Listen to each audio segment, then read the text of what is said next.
അതീവ ദുഃഖകരമായ ഒരു സംഭവമാണ് ഘട്ടാന്തരം വിദ്യാർത്ഥിയായ മിഥുന്റെ മരണം. അത് സംബന്ധിച്ച് ആവശ്യമായ പരിശോധനയും നിലപാട് സ്വീകരിച്ചു പോകുന്നതാണ് ഗവൺമെന്റിന്റെ നിലപാട്.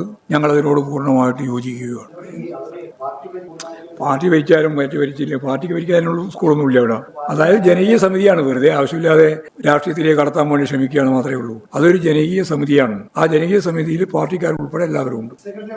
അതാ പറഞ്ഞതും പാർട്ടിക്കാർ ഉൾപ്പെടെ എല്ലാവരും ഉണ്ട്.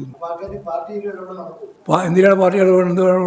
അവിടെ ശരിയായ രീതിയിൽ നിലപാട് സ്വീകരിക്കും. വീഴ്ച പറ്റിയിട്ടുണ്ടെങ്കിൽ തിരുത്തി ആവശ്യമായി മുമ്പോട്ടേക്ക് പോകാൻ വേണം. അതിന് ഞങ്ങൾക്ക് തർക്കമൊന്നുമില്ല. ഞാൻ പറഞ്ഞില്ല, അതീവ ദുഃഖകരമായ ഒരു സംഭവമല്ലേ. 8ാം ക്ലാസ്സിൽ പഠിക്കുന്ന ഒരു കുട്ടി ഇതുപോലെ ദാരുണമായി മരിക്കുന്നു എന്നുള്ളത് വലിയ പ്രയാസം തന്നെയാണ് എല്ലാവർക്കും ഉള്ളത്. പക്ഷെ അതൊക്കെ ഒരു രാഷ്ട്രീയ മുതലെടുപ്പിന് വേണ്ടി ഉപയോഗിക്കുന്നു എന്നുള്ളതാണ് ഏറ്റവും ഗൗരവമുള്ള പ്രശ്നം. അതാണ് പ്രതിപക്ഷത്തിന്റെ ഒരു അവസ്ഥ.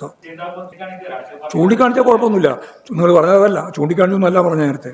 ഞാൻ അതിന്റെ മേലെ വിശദീകരണമൊന്നും വേണ്ട. നിങ്ങളുടെ ഭാഷ തന്നെ മാറിയിരിക്കുകയാണ്. എന്തൊരു കഷ്ടം എന്നാ പറയണ്ടേ. ഇല്ല, എനിക്ക് യാതൊരു സംശയമില്ല. നിങ്ങളെപ്പറ്റി ആരെക്കാളും ഉറപ്പുള്ള ഒരാളാണ് ഞാൻ. മാധ്യമങ്ങളെ പറ്റി, മിക്കവാറും മാധ്യമങ്ങളെ പറ്റി അല്ല, പ്രതികരിക്കുന്നതിലൊന്നും കുഴപ്പമില്ല.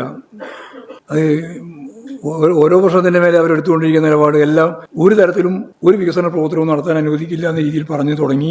എന്തെല്ലാം പഴുതുകളാണോ ഉള്ളത് അതിനെ പർവ്വതീകരിക്കാനുള്ള പ്രവർത്തനമാണ് നടന്നുകൊണ്ടിരിക്കുന്നത്. ഞാൻ കഴിഞ്ഞ പ്രാവശ്യം പറഞ്ഞാണ്. അതാണ് ഇപ്പോൾ ചൂണ്ടിക്കാണിക്കാനുള്ളത്. പലപ്പോഴും പല രീതിയിലും അപകടങ്ങൾ ഉണ്ടാവാറുണ്ട്, പ്രശ്നങ്ങൾ ഉണ്ടാവാറുണ്ട്. അതൊക്കെ ചൂണ്ടിക്കാണിച്ച് തിരുത്താൻ ആവശ്യമായ നിലപാട് സ്വീകരിക്കലാണ്, വേറെ ഒന്നും ചെയ്യാൻ സാധിക്കില്ലല്ലോ. അപ്പോൾ അതിന് പകരം ഉടനെ തന്നെ അതിനൊരു കലാപ രീതിയിലേക്ക് മാറ്റാനുള്ള ശ്രമമാണ് പ്രതിപക്ഷം നടത്തിക്കൊണ്ടിരിക്കുന്നത്. 2026 മെയ് വരെ തുടരും. അതിനെപ്പറ്റി ഞങ്ങൾക്ക് തർക്കമൊന്നുമില്ല. അത് ശേഷം നമുക്ക് പിന്നെ അന്നേരം മതിയാക്കും, കുറച്ച് ഒരിടക്കാലം വരും, പിന്നെ അധികം പണിയുണ്ടാവില്ല.